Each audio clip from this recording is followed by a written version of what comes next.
we have a rule on Passover, which begins tomorrow night, actually starting from late tomorrow morning, and as we get close to Passover, we're not allowed to eat anything which has chametz in it, and we're not even allowed to own anything which has chametz in it. The reason why we're here is because we can't own anything which has chametz in it. We don't need you to prevent us from eating it. We need you to prevent us from eating it. So we have lots of this stuff, and there are lots of people. There are many people who come to me and actually put themselves, and I'm sure to the rabbis as well, and they say, we don't really have any chametz. We work very hard to get rid of all of our chametz, but just in case, it's a custom, we want to sell the chametz. But many people don't. Many people leave a lot of chametz in their possession, for whatever reason. They could have bought, maybe they bought oatmeal in bulk. People keep yashon and things like that, and they really didn't use it all up. People could have whiskeys, all these different kinds of things which are chametz, contain chametz, and we cannot own them. So we want to sell them to you so that you will be the owner of them, an absolute sale. In that way, we are not in possession of chametz on Pesach. This includes, but is not limited to, foods, beverages, and medicines that are pure chametz, fermented grains such as breads or grain alcohol, those that contain an amount of chametz mixed with other ingredients. So the first things would be breads and pastas and cookies and cakes, and we put liquor on that list, as well as amounts of chametz mixed with other ingredients. So what's our favorite example of that, Carol, remember from the past? Was, for example, mustard, or something like that. Ketchup, ketchup, mayonnaise, these things where there's vinegar, which is in the mix, and that vinegar would be oftentimes grain vinegar that's in there. So it's mostly tomato paste, but at the same time there's chametz which is mixed in, and we don't want to own that either. Or even those that are only possibly chametz. Now you don't know that your ketchup, we don't know that the ketchup is chametz. A lot of the vinegar which is used in food production doesn't come from grain. So the people will still throw it in unless it's certified for Passover, as well as chametz nuksha.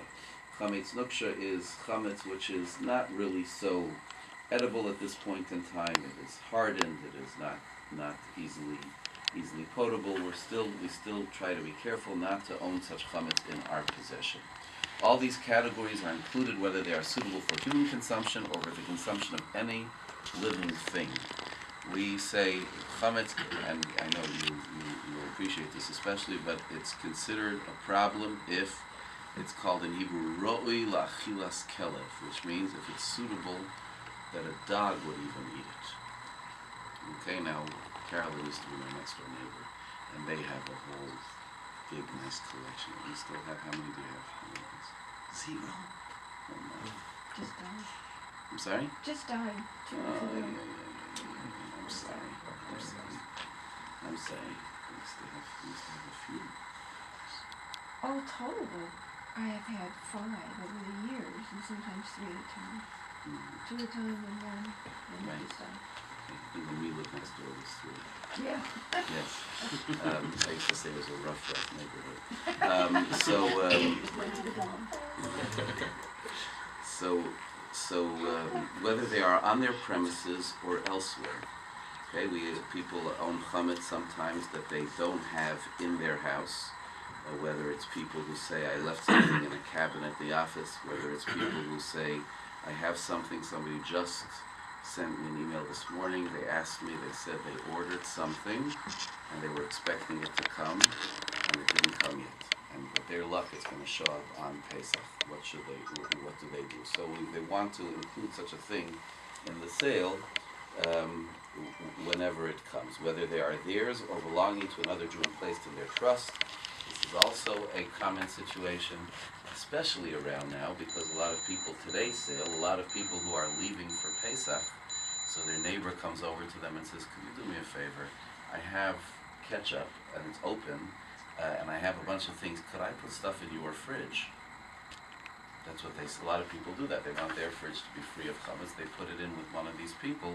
So sometimes they sell it and say, I sold it, but it's at somebody else's house, so it's not on their premises. Sometimes they say, I'm giving it to you to hold, and then they sell it on their behalf. So whatever it is, whatever chametz they have connection to, if it's on their premises, or if it belongs to somebody else and they're responsible for it, they're in trouble, so they have to sell it. And the sale is complete and unconditional. And from this point, by virtue of this contract, all of the above shall be considered the property of Carolyn Everly without any stated or implied liabilities or responsibilities upon the sellers.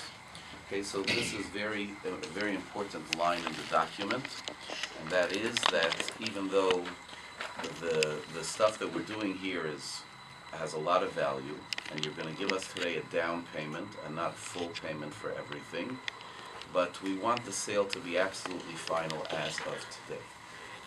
And that's because people can't own it.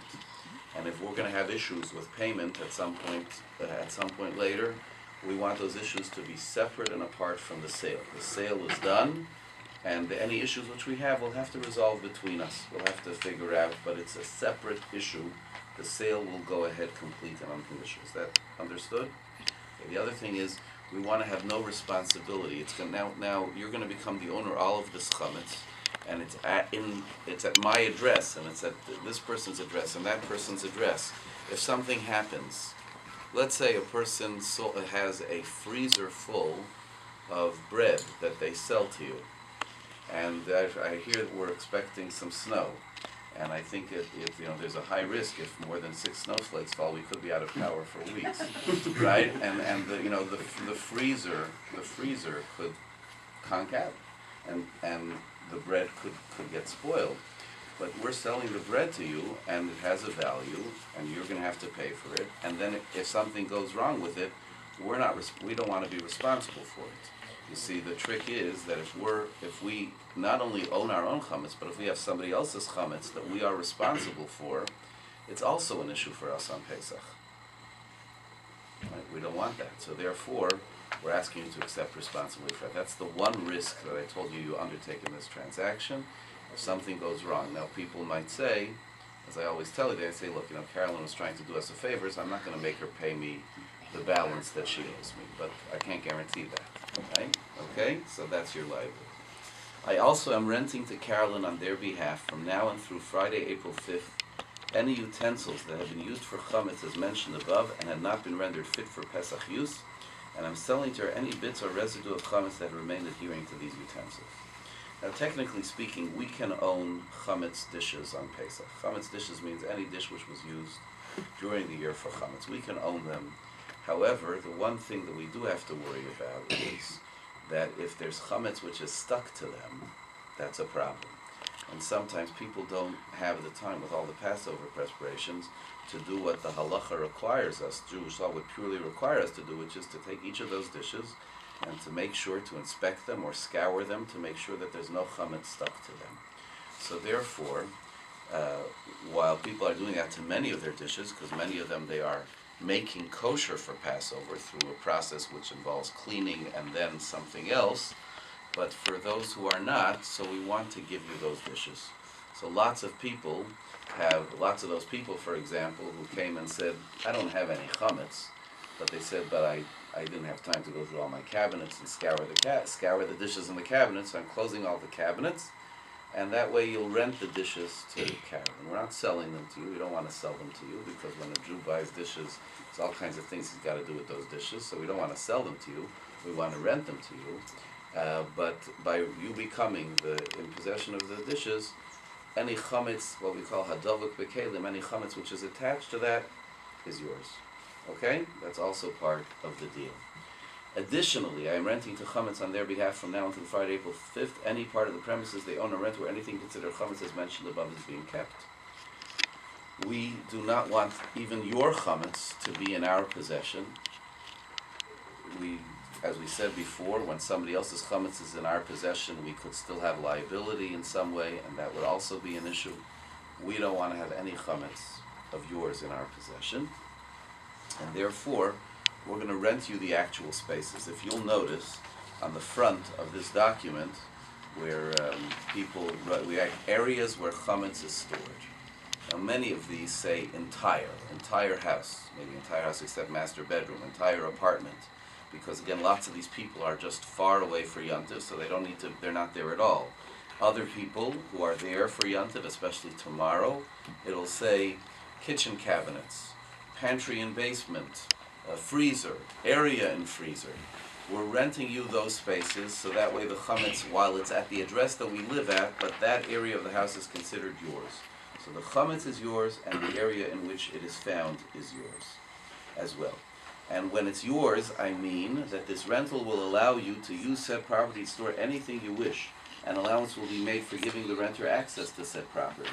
I'm not just renting it to you for the purpose of holding chametz. I can't do that. I have to rent it to you so you can do with it whatever you want. So if you want to come to my house and say, do me a favor, I'd like to have that chametz which I sold you, and I would like to store some stuff of mine for safekeeping in that closet. Absolutely, you have every right to do that.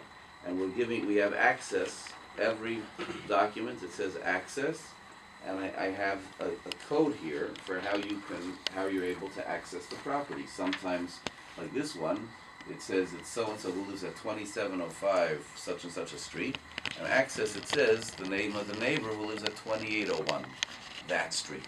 Sometimes it says address in a completely different place. Sometimes it says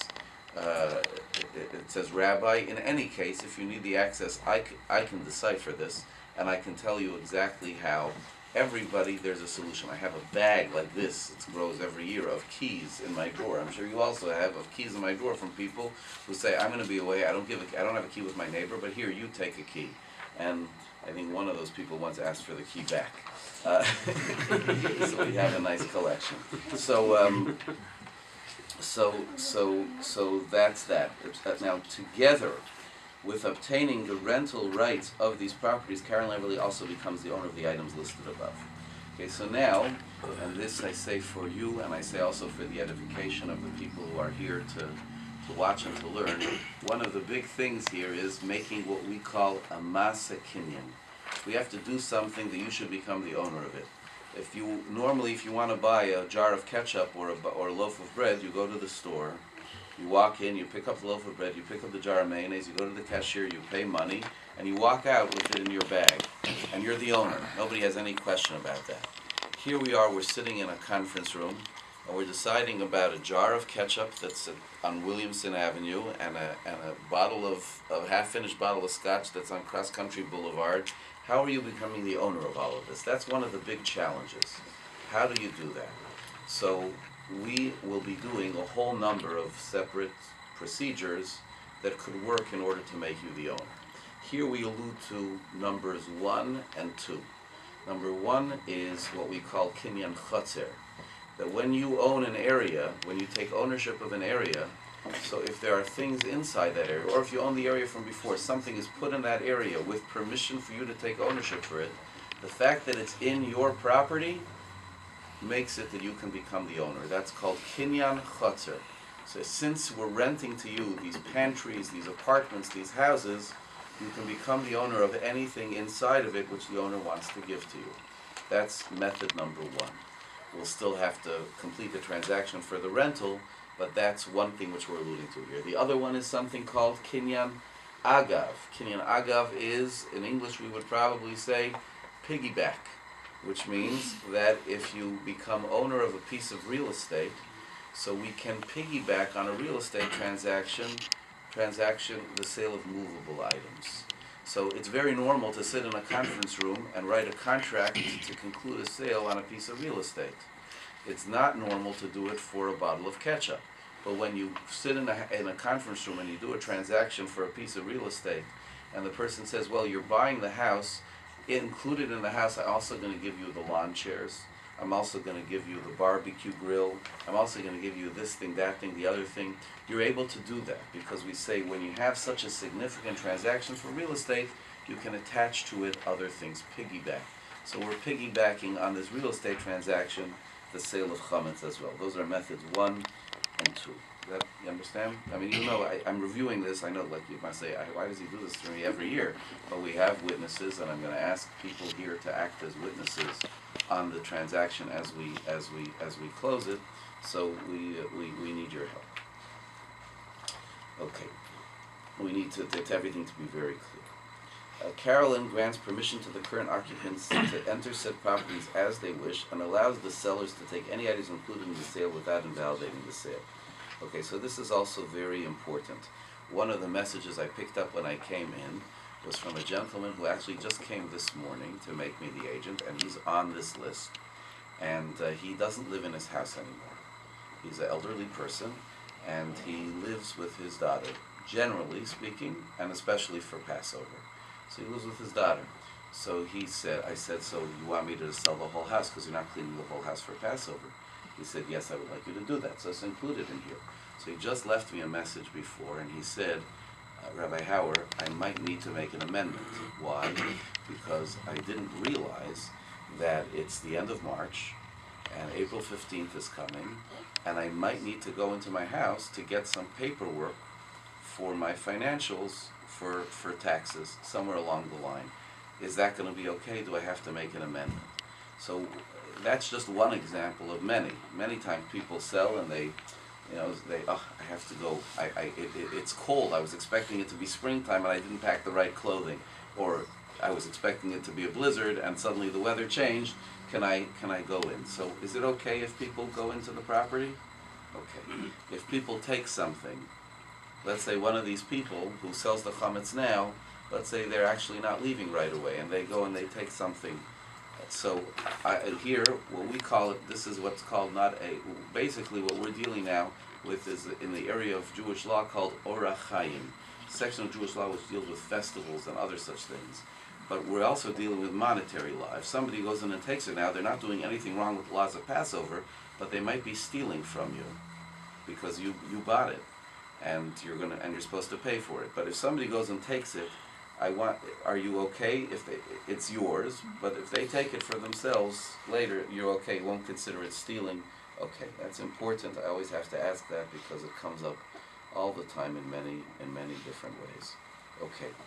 It is understood that should any elements of the sale be considered for any reason invalid, any other elements of the sale shall remain valid. So for example, just a moment ago, Rabbi Bloch from South Africa, right? I got the name right? Huh? Not Rabbi, Robert. Robert, okay, I'm sorry, I thought you said Rabbi. So Robert Bloch from South Africa said he sold his chametz with the people there in South Africa, but he's worried that maybe it won't work, so he wants to sell it with me too. So either it's going to work with them and it's not going to work with me, it's going to work with me and it's not going to work with them, right? Two people aren't going to own the chametz. So if there are lines like that on this document of people who maybe the sale isn't invalid, I don't want us to say batla miktsasa batla kula, which means if a piece is invalid, then it invalidates the whole thing. Okay, so each one should be discrete and should stand on its merits. I've received from Carolyn. Okay, so now we go to further kinyanim, to further acts of transaction. I'm going to ask Carolyn to give me $1 for each of these shtaros, for each of these documents. None of them has more than 20 people. The dollar would mean that for each one it's at least a nickel, which is a minimum amount to make the sale go through. I have, again, 8 documents, so I'm going to need a total of $8 as the price of rental for the properties and utensils. That's for what we call the schius, the rental. Now, for the sale itself, we don't know the value of the chametz. We don't have estimates. Maybe some people wrote down estimates, people came with estimates. We don't trust the estimates because nobody knows how much a half-open bottle of ketchup is really worth. So people can really overestimate the price. So we need to agree to submit to the opinion of 3 knowledgeable appraisers, and pursuant to their estimate, you'll pay the full amount less 5% as a discount for the favor, and from this point it's your debt. In other words, whatever that value ends up being, you owe us. You owe us, minus 5%. We don't know exactly what the value is, so you're going to pay me by a down payment, and that'll be the sale. We've made clear that the sale at this point is complete and final, and should not be nullified by any non-payment of the balance. So for each document, you're going to give me $1 for the rentals, and $1 towards the sale. And the balance shall be due on Friday, April 5th, 2013. I just will mention, just as a historical note so people could know, that Carolyn has been doing this kindness for us for several years. How many years now are you doing it? 5 years, 6 years, something like that? 5 or 6 years Callan has been doing it. And what happened in previous years was that I